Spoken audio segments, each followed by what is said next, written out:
Hey, think about this analogy.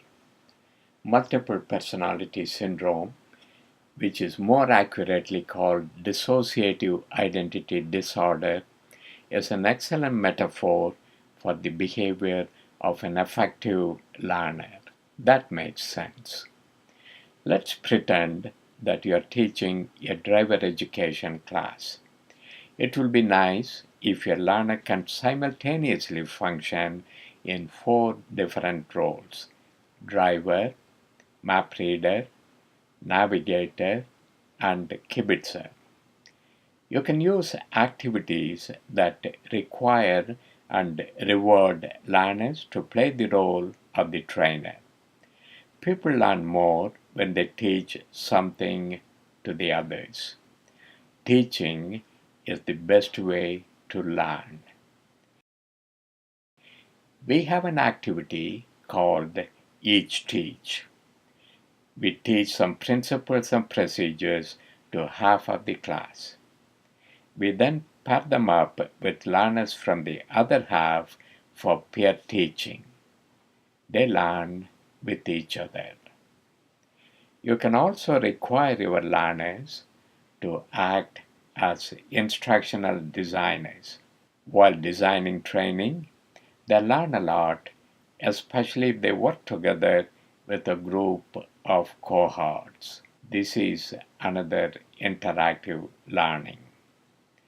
In an activity called Bequest, we ask graduating learners to create a job aid, an infographic, or some other such tool to help the next generation of learners to learn more effectively.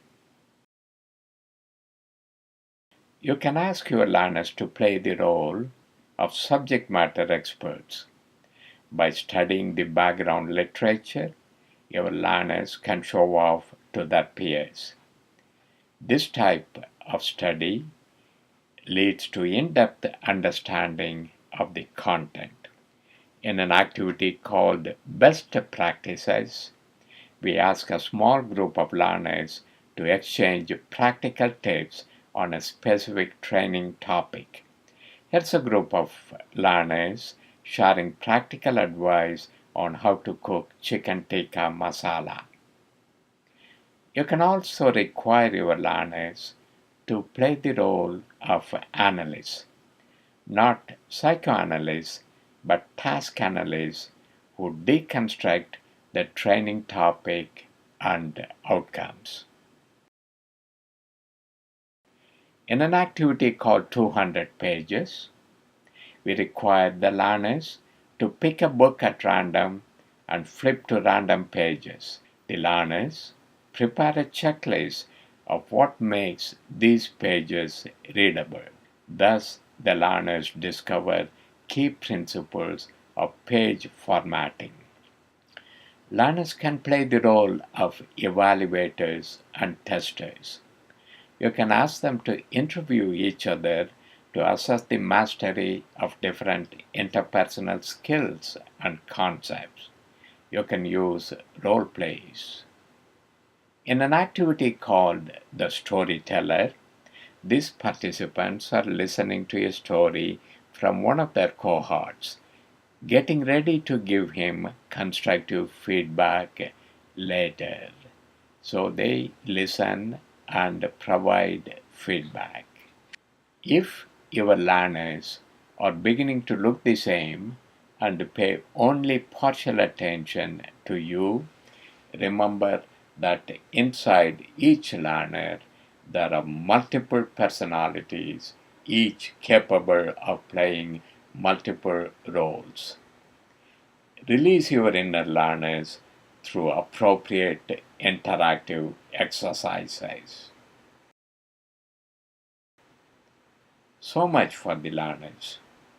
How about the trainers? How about you? Is this you? Is this your traditional role as a trainer? Then you have a problem. Maybe it's time to switch your personality.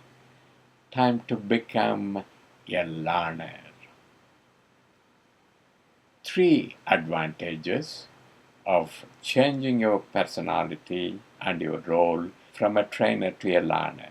You look and feel younger, you grow more hair, and you acquire greater empathy toward the plight of your students. As a trainer, most of us are obsessed with text. We create a lot of text slides. All these slides have an amazing impact on your learners, a soporific impact. A trainer once dreamed that he was making a PowerPoint presentation. He woke up in a cold sweat and found out that he was actually making a PowerPoint presentation. This mutual sedative effect could be dangerous. To counter text dependence, I bought a digital camera. I took on the personality of my friend Glenn Hughes. Result? My text slides have become image slides. No words, lots of pictures. Impact? More enthusiastic learners. Do you want to have the same impact? Change your role, change your personality, and encourage your learners to change their roles and their personalities also. Thank you.